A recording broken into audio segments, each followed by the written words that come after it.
I want to welcome you to the Pro Mindset Podcast.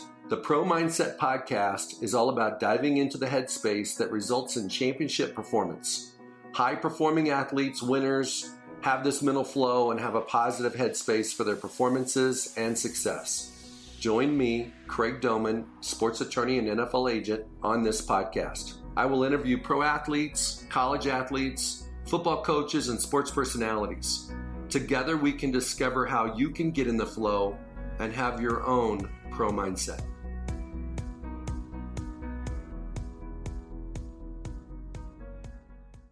Okay, you ready to get started? I'm ready when you are, man. I got. Okay, baby, let's get going. I got 50 minutes to give some goodness. You got flights over here doing it, man. Suitcases to pack.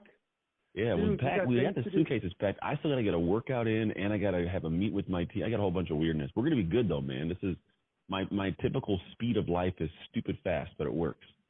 Okay, so today on Pro Mindset, I have Anthony Trucks, and Anthony's been a guest a couple times, and Anthony is a former client, former NFL player, and life coach and career coach out in the Bay Area. Anthony, tell us what's going on with you. I'm hanging out enjoying life, man. I guess the way I look at my life is we are all kind of in the midst of crazy, but I do a really good job of finding joy within it. So what's going on with me is my family is intact. Everybody's happy. We're all healthy. My kids are still active. I'm still active. I lost 30 pounds in the last 60 days because I decided not to be a chubby bunny.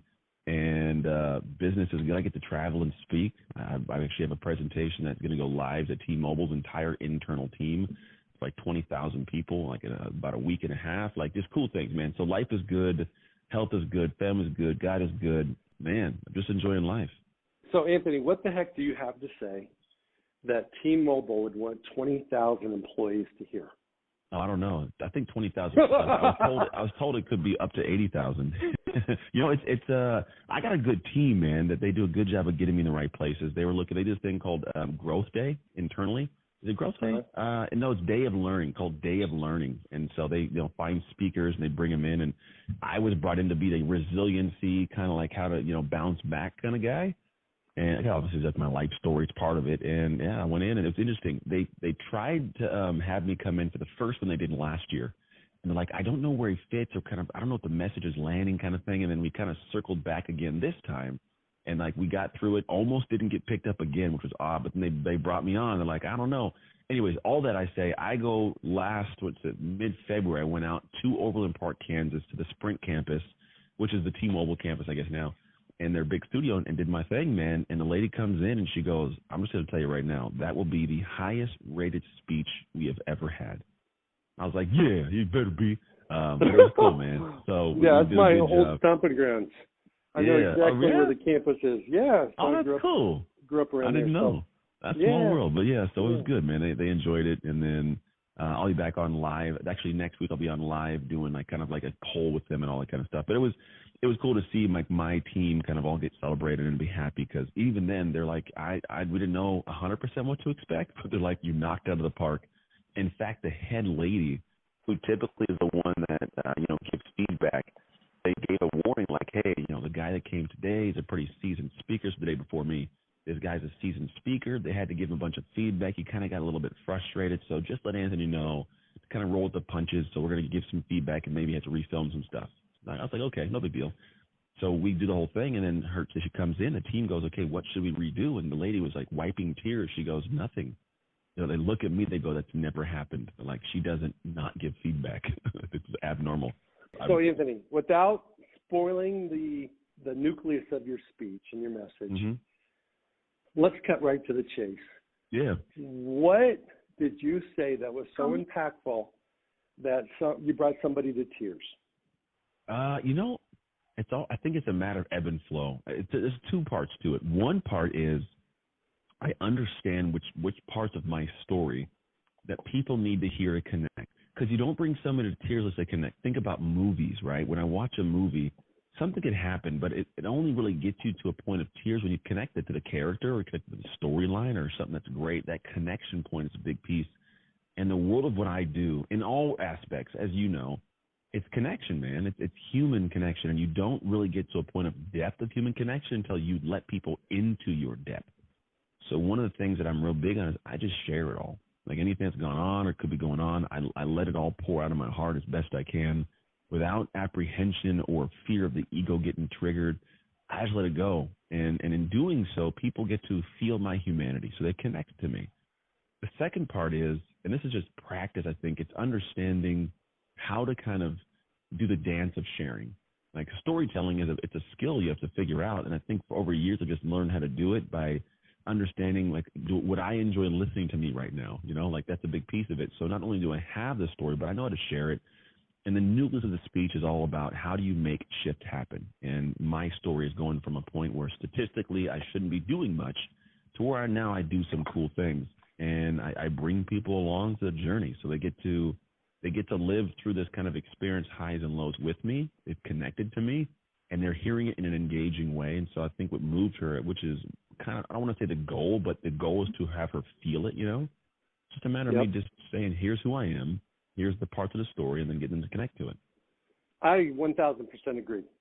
And if you belong to a men's group and you don't, if you're not transparent and you're not willing to be vulnerable and real, and basically show people that, hey, you're struggling in your marriage.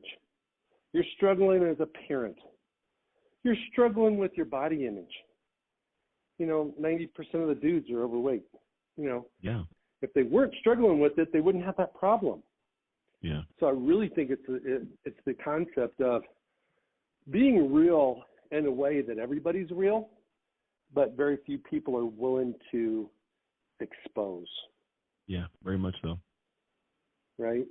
Let's talk about identity. That's one of my big things. And I really, truly believe that your identity is almost like a bubble that you live in. And when you walk in a room, you bump people with your bubble. You bump into them. They feel it. They can smell it. They can see it before you open your mouth. And as an athlete, when you're warming up, when you're walking on the field, you're demonstrating your identity. What is your perspective on identity in your world? Yeah, in my world, I mean, it's actually, it's kind of what you said, and it's also another part of it. I guess there's a passive and an active part of it, right? You're talking about, I would call it the active part. You know, when I step in, it's like people sense me, they feel me, it's who I am, right? There's also a passive part, which I think it informs the active that we all see. If you look at it from a standpoint of like actual like brain chemistry, neuroscience, is a part of our brain that's like, it's called the default mode network. It's where our identity kind of exists, is what science has kind of showed us. And what's interesting is if I were to ask you, hey, who are you right now? You say, well, I'm Craig, and I'm a father, and I'm a husband, and I'm a business owner, I'm a leader, I'm a podcaster. You'd give me a bunch of stuff, but that part of your brain would actually shut down. But if we kept little nodes on you and just kind of kept studying your brain, and you just kind of sat there and looked off into the distance in that big Colorado sky, and you saw something, or like you saw a dog or somebody do something, your brain would you'd start triggering things. It could be judgments, it could be perspectives, it could be thoughts. The default mode network lights up. Who you are is in those moments. It's the reactions where you're unconsciously acting, right? Somebody cuts you off, what's your response? You see somebody doing something, how do you feel? I try to run them off the road. Yeah, right? Most people be that way. A lot of people do, to be quite honest. So the idea is like your identity is that part of you that it's just not always there, but it's there. And so I tell people your identity is who you are when you aren't thinking about who you are. It's just your flow. It's your rhythm of life. And so when I look at like identity in my world, it's pretty much what is your rhythm? What's your song? What's your tune? What's your tempo? What are the instruments that comprise it, right? That's your identity. And when you figure out your song, your beats per minute, your instruments, man, you make good music. If not, you want to skip the song and people want to turn the song off because you're just annoying or out of whack and you can't find a groove. But you know as well as I do, some people you get around like yourself, you got a good groove, you know, like, man, I want to be around. I want to listen to Craig's song. His rhythm of life it's enjoyable. If I get a chance to hang out with him, I want to be around him. And it's the same when you got people with an opposite that aren't. I get a good flow. And that's kind of how I look at identity.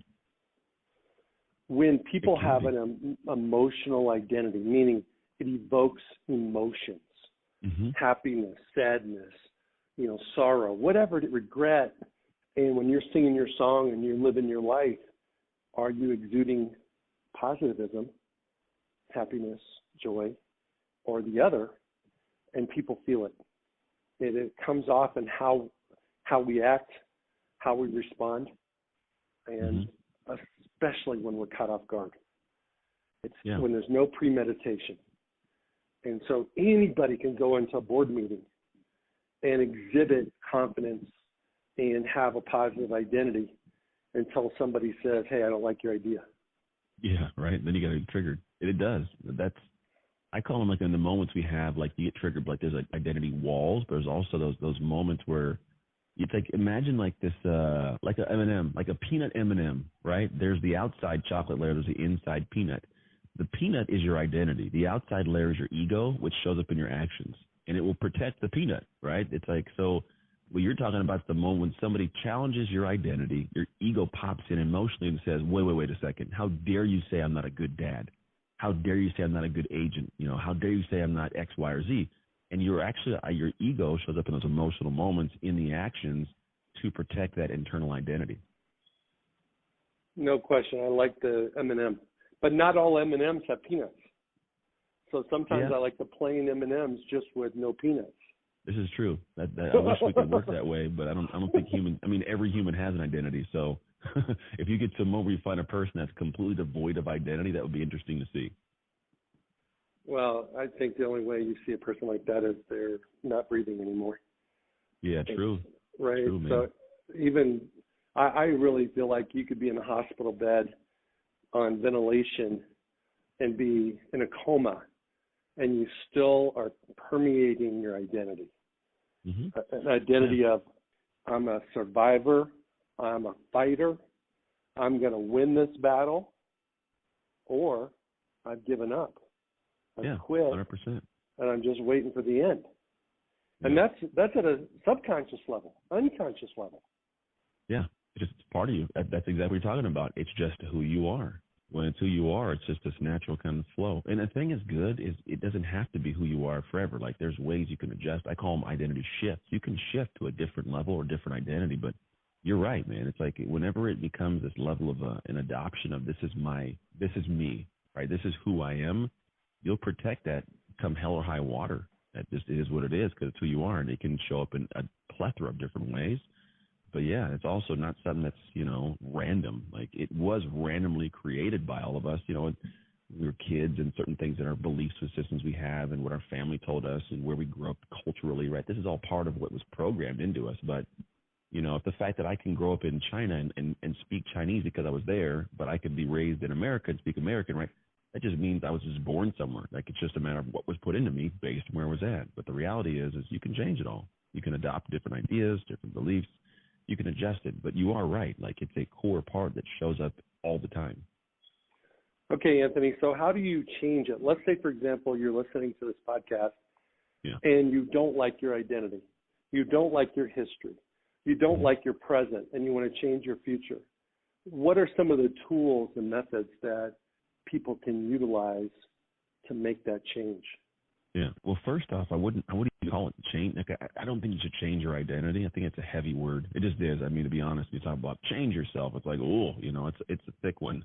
But if you think about shifting, I can make a shift of an airplane traveling from here to Florida by 1 degree and end up 40 miles in a different area because of a singular one shift. So we're all on a destination. It's kind of like that. It's a long one.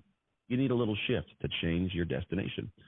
And the first thing I do is I tell people you got to see. And I have what's called the shift method. When I coach clients and organizations through it, this is the exact thing we do. There's a lot more depth, but the overarching, 50,000-foot view is going to be see, shift, sustain. The shift part's the work, right? That's where I do the actual work to shift my life. The problem is most people are very adamant to want to jump to the work right now. Tell me what to do. What do I got to lift? What do I got to eat? How do I got to do this? What should I say? Like all this stuff. And they start adopting these habits and ideas from people that they see in some capacity and go, I want to be like that. I'm going to grab that. And what ends up happening is they get to midlife crisis. They look at themselves, go, man, I made a bunch of money. I got this house. I got the car, but I don't like me. I don't know who I am, right? It's because essentially you climbed a ladder and realized it was leaned against the wrong building. You just did the work in a direction that you didn't even care to even know where you were headed. So when I go to the first part of it, the C phase, I want people to see, I guess, essentially 3 different things. The first part is you got to see what in the world's keeping you stuck, your blind spots that we all have. A lot of people don't like to look into them, but that's where your success will be laid, because the biggest room in the world is the room for improvement. We all have a space, but you got to see your blind spots, because once you see what's holding you back that you may not want to see, but your wife, your friends, your buddies, your colleagues have been telling you about, and you go, okay, now I see it. Well, now you get a little opportunity to go, okay, wow, well, now that this isn't holding me back, maybe something else is possible. It's like the thought of, well, man, I didn't realize my poor communication skills were stopping me from making sales. Wow, okay, maybe I can set a goal now for something higher because now I know that and I can work on it. It's like my dog, I go to the park, they got a leash on, right? I take my dog's leash off, its head pops up, it holds off into the distance, you know? So once you see what's holding you back, now you can dream bigger, which is a big piece, right? I can dream bigger than I thought. It creates a different sense of hope, aspiration. The third part of seeing allows you to see who you can become. And that's where you should start the process before you go to do a shift, because what you want isn't a product of what you do, it's who you are. We all have great information, all of it, right? We all know what to do. There's so many books. There's a podcast like this. There's a bunch of courses. There's seminars. There's training. And people nowadays are over inundated. In fact, they do themselves a disservice by investing in more programs to shortcut the process, because all you're doing is giving yourself more stuff you're not going to do and just feel bad again. So what I found is for a lot of people, it's like, it's clearly clutter. Who do you want to be? Because once we figure out who we want to be, we can figure out what that person has. Where they might have the joy, they might have the happy, they might have the car and the house, right? But it's a byproduct of who they are. And so when you get to that point of clarifying who I'm going to become and what they're going to have, now we move on. Because if you were already that person, Greg, you'd already have those things. It'd just be part of your life. So once you have that, you go to shift. Now I could actually do the work to become that person. This is where we go to the base of it. Really, it's more than habits, but essentially the simple way to think about it, it's like, it's the habits, right? You can't change any part of your life if you don't change things you do every day. And it may not be overhauling, and it can't be short-lived. It's got to be something that endures. It becomes part of who you are. And when you do that, you make these shifts, small ones, right, to how I see things, what I do, some daily habits, ways I, engage with people, actions I take, whatever they may be. Over time, I become someone different because I achieved something special. I transform a little bit, and now I'm like this great human being that I actually planned to become for the first time ever. The last part's sustain, which is how can I sustain a trajectory? How do I give myself the right community of people around me, the right environment, and the right kind of anchoring to make sure I'm always going forwards and never sliding back downhill? And that's how people can go through the process. See, shift, sustain. Which one's the most difficult? Obviously, if you can't see it, you can't shift. But where do people fail the most? Where are people the most stubborn? And is it in the C phase? Well, here's the thing. I think it would be. It's a moment in the shift phase. I'll be totally honest. The C phase is actually the one people are most afraid of, but it's not the hardest. People are afraid of the C phase because I got to look into myself and see things, and we get troubled with having to own up to certain things, and most people won't do it, right? It's scary, but not hard. Here's what's hard, though, the shift phase. The shift phase is one where it's met with immediate and frequent pain. And the problem is we all know there's certain things we should do, but here's what takes place. We try something new. We try to make an adjustment. We do this adjustment, right? We go and take an action, and what happens is we immediately are met with the fact that we suck at this thing. I'm not very good. I operated poorly. I made a mistake, and we are met with the response of a negative feeling or some detriment that just sucks to experience. And what we don't want to do is we do not want to subject ourselves to the same pain again. So like if I was a guy that I give speeches, if I got on a stage and I bomb on stage, the last place that I want to be is back on stage. Like I don't want to do that. I guess the immediate like, oh, this hurts is a 10 of pain. And if I felt this 10 of pain, well, what I do is I walk away. Most people, they walk away. I don't want to go do that again. So I kind of go and do something else, or I make an excuse. And here's the problem, Craig. In that moment, I have this amazing, fresh lesson. I know what went wrong. Someone gave me feedback. I know but I am so fearful of applying this lesson and trying again because it's going to hurt that I walk away. And then I try to get a month from now, 2 months from now, but I forgot the lesson. I don't remember what happened, right? So I got to start again. And what happens is the people who fail consistently are the ones that never go back into the ring. Here's why successful people win and why it's really hard. In that moment, if I get off the stage and I did horribly, the smart, eventually successful speaker, what they'll do is go, okay, what was wrong? Okay, man, I did this, I sucked. Okay, I'm back on stage tomorrow because I know the lesson. I'm going to apply it right now. And I'm going to go back and I'm going to do it again. I know it's going to suck, but I'm going to go do it. And I go do it and I go out there and I come back. It's a 9.5 of pain. It's still painful, but a little bit less. And people look at you and go, why do you keep subjecting yourself to that? You suck at that. Why are you trying to sing? Why are you trying to be a speaker? Why do you want to start a podcast? Your episodes suck. And you're like, I got to keep figuring it out. So I keep doing it, right? So I go back again and I go up again and I learn this lesson from 9.5. Now I'm a 9, right? And I do it again. And people think you're crazy. It's hard. It doesn't make sense. Why are you doing this? Your friends make fun of you, right? And you keep doing it. But here's the thing. Those who win, they go again. It's an 8. The 7, it's a 6, and it gets eventually down to a 0. But here's the beautiful piece that no one keeps an eye on. At 0, Craig, it's not painless. It's not like you're doing it without pain. Here's what happens. That 0 turns into joy. I love it. I'm having fun with this. This is amazing. Like this thing I hated doing that I was horrible at, I did the work. I love doing it, man. Put me on a stage again. I'm going to be a comedian. Think about comedians. All of them talk about they bombed on stage. But the ones who were great kept getting up, and now they can't wait to get on the stage. They feel weird if they don't go on a stage after a while and do stand-up, So the idea is the same thing for a marriage. If, I can't figure out how to make this thing work. Yeah, you can hop out and always have the pain of regret and not be in a great relationship. Or imagine waking up to that person that you love and you can't wait to see him when you get home. It's the same thing for all aspects of life, but that's the hardest part of it is getting back in the ring and going from a 10 to a 9.8, a 9.5, a 9, an 8.8, you know what I mean? All the way down that rung and getting to joy. Those who succeed are the ones that go through that journey. So what I see in this is that the people that overcome, the people that conquer, and the people that find true joy embrace fear. And they overcome fear, right? Yeah. And they seek out fear. And they look in their sandbox, so to speak, and go, okay, I'm scared of this. I'm going to tackle that. I'm scared of this, and then they figure that out, and then they go over here and go, okay, I'm scared of this too. I'm fearful. I'm not very good at it, and they take that on as a mission. So here's the issue with our culture today. It starts especially with young boys when they're about 7 years old. Oh, you're naturally gifted. Yeah. Oh, you got a great voice. Oh, you can run fast, and all of a sudden that becomes your identity, and that becomes what you gravitate towards. And then your spirit and your heart and your passion may be about something else. And let's say it's you want to be a sprinter and you're in some race and you finish last. 99 out of 100 kids are going to quit running and find a new sport. And guess who's going to encourage them to find a new sport? Their parents. Because their parents don't want to see them fail. Yeah. They think it hurts too much, so you don't want your son or daughter hurting. You don't want them being embarrassed. So you want, I think as parents, one of our goals and one of our objectives is to allow our kids to reveal the gifts that God gave them so that you can kind of guide them in the direction of their gifts. Yeah. Well, what you're talking about is a little bit different because what if what their passion is not the same as their gift?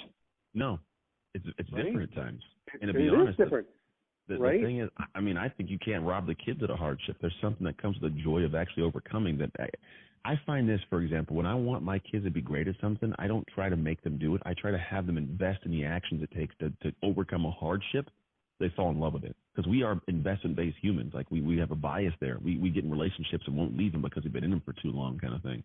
So my kids, they want to play sports, 100%. We're going to have you do something, but I'm not worried about them. Actually, it's weird. I don't care about their times or what they do. I just want to make sure they go to practice each day, that they work hard in the weight room, and they work hard at practice, because that inherently becomes something where it's I'm going to have fun at the competition. I celebrate them. It's cool. We have fun it's all fun and enjoyable, but it becomes part of who they are now to be successful, because nobody wants to invest all that time in practice to come out here and suck. That's it. But if it's all tied to the outcome, then it's like if I didn't win, I sucks. I did bad. I'm not good. This is horrible. And now I have a negative emotional attachment to it. But when I get them to practice, they do the consistent, like you're talking about, I put them through that. Like I don't rob them of the hardships. They do the hard work. They come through. They get that sense of like, man, I've invested. I am a track athlete. I am a swimmer. I am a football player. Not because they won or lost the game, because they showed up every day. And they get the mindset of, I can do anything. Exactly. I don't have to do it great the first time. I don't have to win the gold medal the first time. I don't have to even make the team the first time. How many kids show up for freshman sports in high school and don't make the team, and they never to be seen again? Ever. Yeah, they're done. Yep. Right? But what if they have the passion for it and they work on it? They might end up being the best player in the school in that sport. That's how I was. I was horrible, man. My first 2 years of football, I was trash. Dude, you were trash in college. You know what I'm saying? I was trash. You played for the Ducks. You were right? trash. Horrible. I was nobody. Me and my billboards. What a loser. No, seriously though. But I was the guy that people made fun of my freshman year, and I went and I tried to get better between freshman and sophomore year. People made fun of me. My teammates like, why are you going to the gym all the time? Dude, listen to this. When I came home from the NFL, opened a gym, someone from I used to play with came into the gym, and they were making fun of me. Here was what they started saying. They said, oh, man, I remember Trucks. Man, you were the guy, like, everybody's going to parties. You're like, no, I'm going to go work out, you nerd. And I look at him, and I go, do you realize you're standing in my gym that I built from those times that you're making fun of? Oh, my God. That's the irony of life right there. Oh, crazy. But that's the thing, man. But in doing so, I put that time in, dude, and I went from being the guy that was kind of sucky, and that's he knew me to be that. So I don't know why he did, to like being this monster, getting a scholarship and balling out and going to Oregon, the best college in the country, you know. Go Ducks. Well, Go Ducks.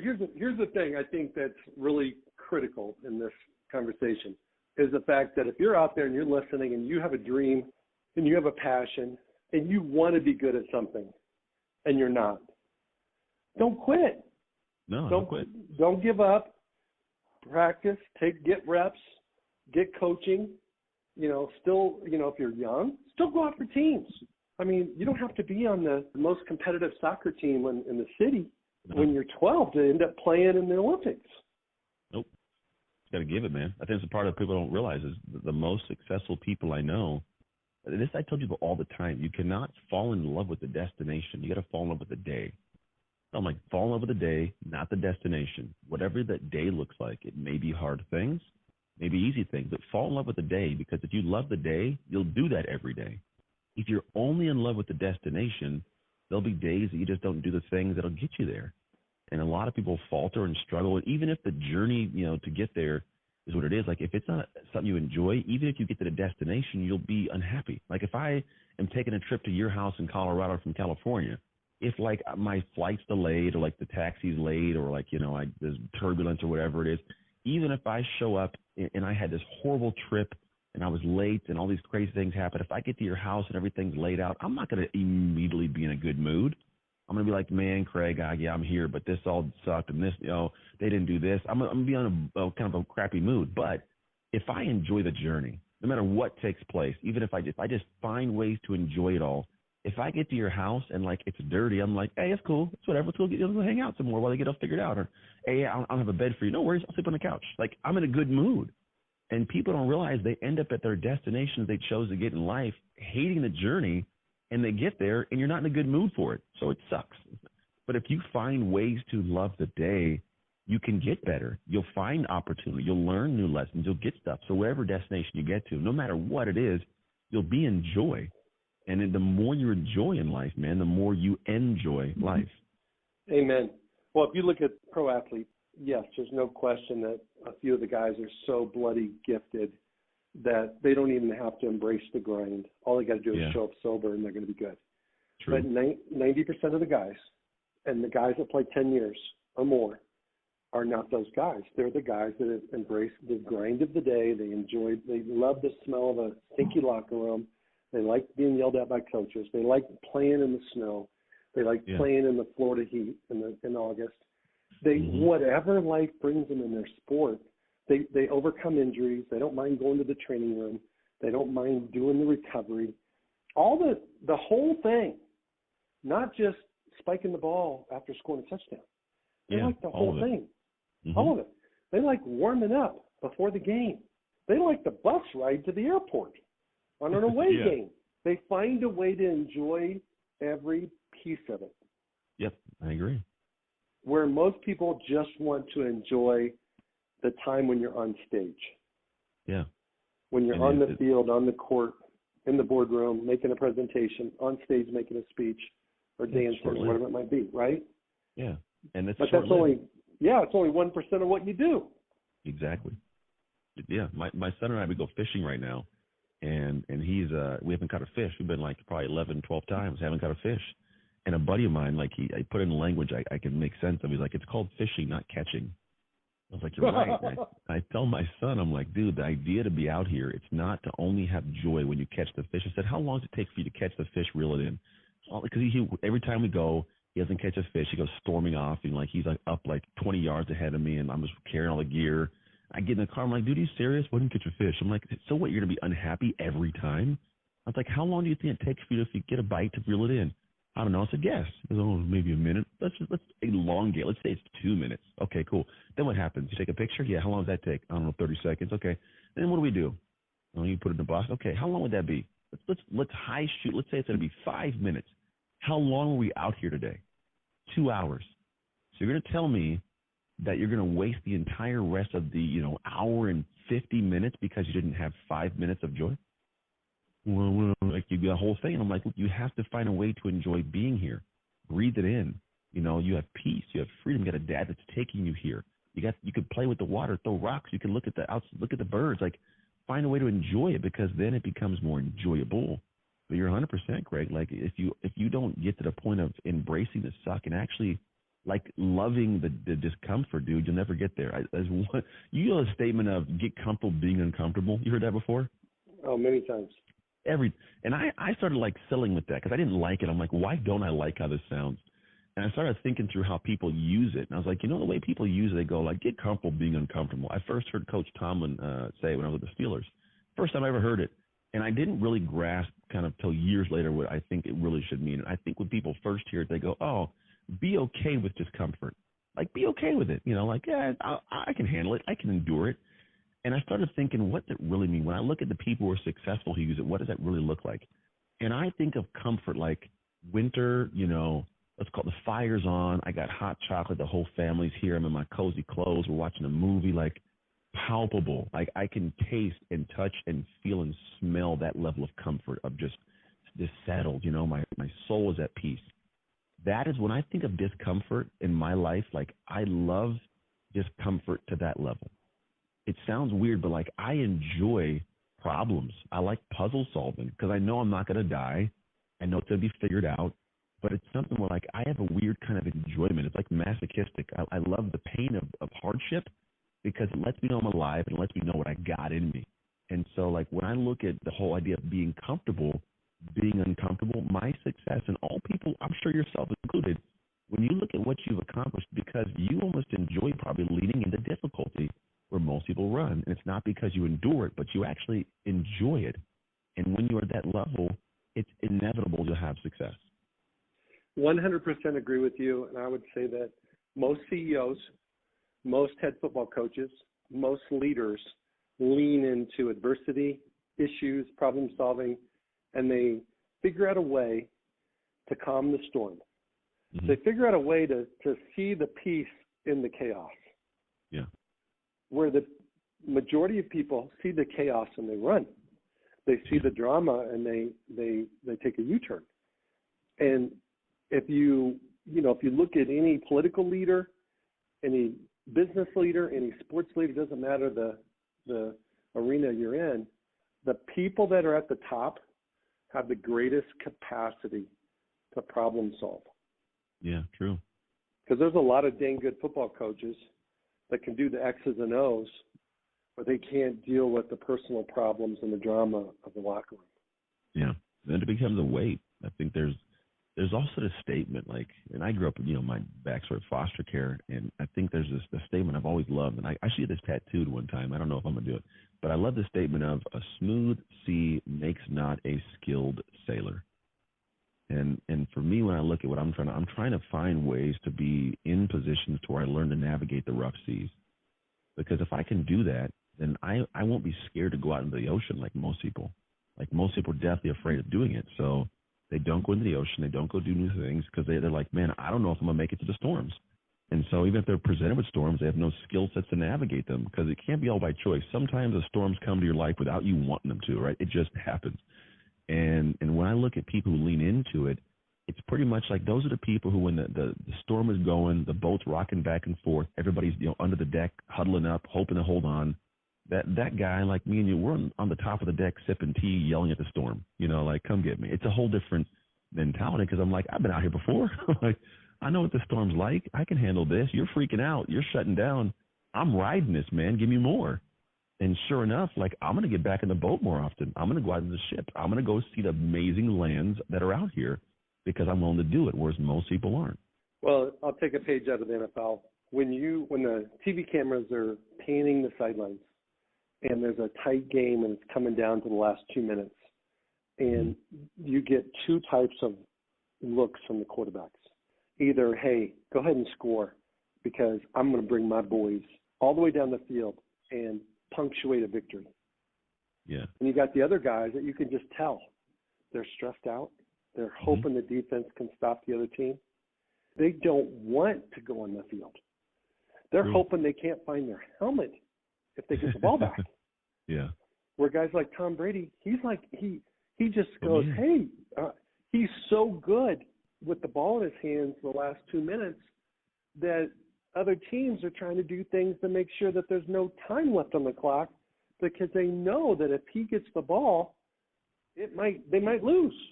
Mm-hmm. And so I think as an athlete, as a business person, as anybody, whether it's relationships with your significant other, your kids, I think it takes experience to learn that the true love and joy in relationships comes from overcoming fractures, misunderstandings, all those types of things. And so, candidly, what we really should do is have a list of all the problems we have, all the relationship problems we have, all the financial issues we have, and go, okay, we're going to tackle a couple of those every day until I figure that out, overcome it, and then I'm going to go to the next one. And then when a new problem pops up, you just add it to your list. Yeah, I 100% agree, man. It's all part of the same humanity and the perspective. I love it. It's really, very well said. Agree. What would you like to share with the audience about your identity shift that we haven't talked about? Craig, man, we talked about so much. It's hard to know what we haven't talked about. We've always had conversations. I know. I don't keep a track. No, but I mean, it's all part of it. Okay, so let me throw one at you. Yeah, okay. Throw it at me. So Anthony, you've got your 3 children, 2 boys and a daughter, and you got your daughter sandwiched in between. What are their ages at the moment? It's not really a sandwich, I guess, like an hour, but I had an older son who's 16, and I got twins who are 11. The youngest, twins. I forgot they were twins. Yeah, right. Well, they don't look alike. But not the same age. One came out first. One came out an hour and 1 minute earlier. We were 30 minutes away from having them be born on different days.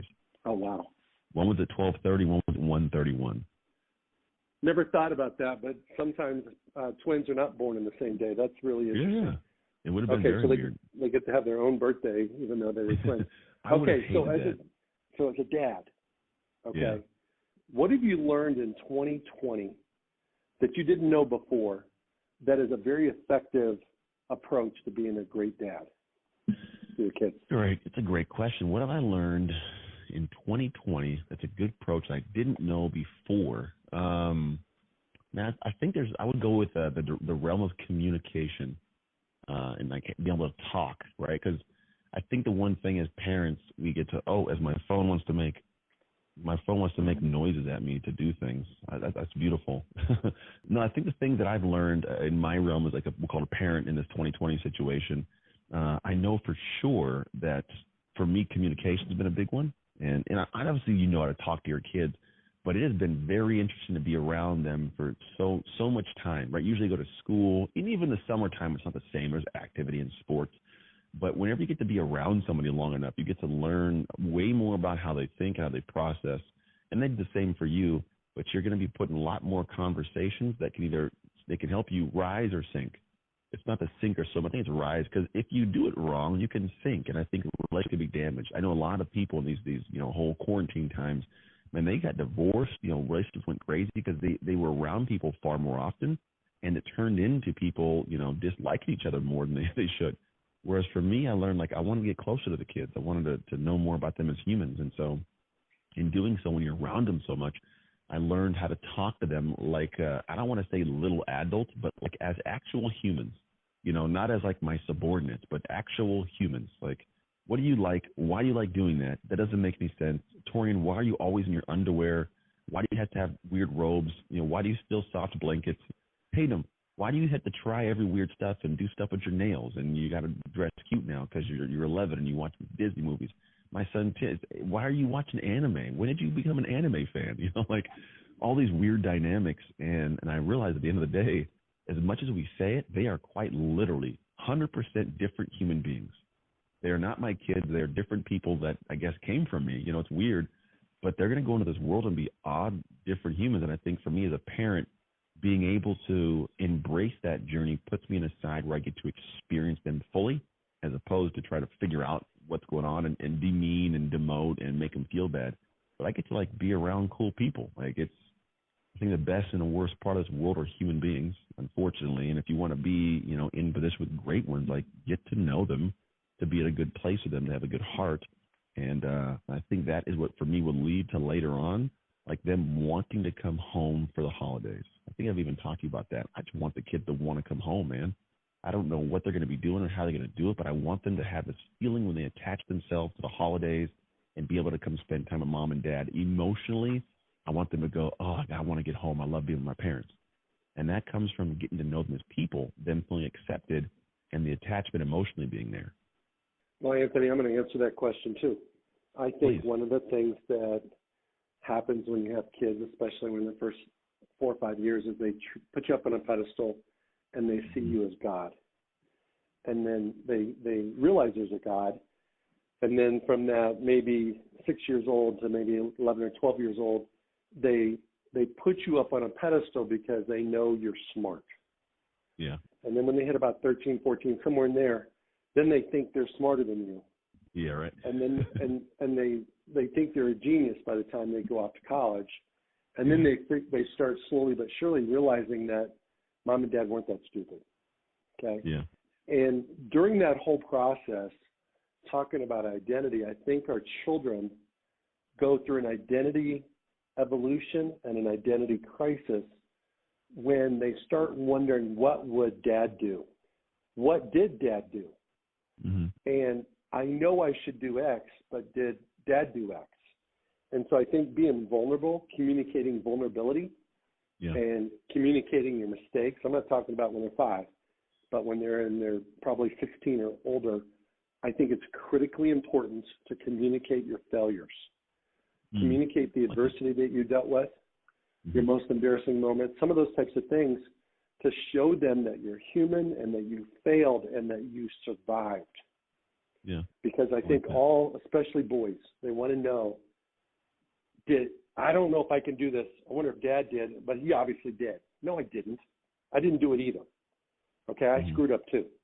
And I think it's not that misery loves company. It's more of the reality of, hey, humanity. My dad is human. He's not perfect. And I think that's in 2020 is what has been an improvement in my relationship with my kids, is that despite my failures, despite my temper, my, all the stupid things guys do that I do too, they now are looking past that because in some ways I've confessed it.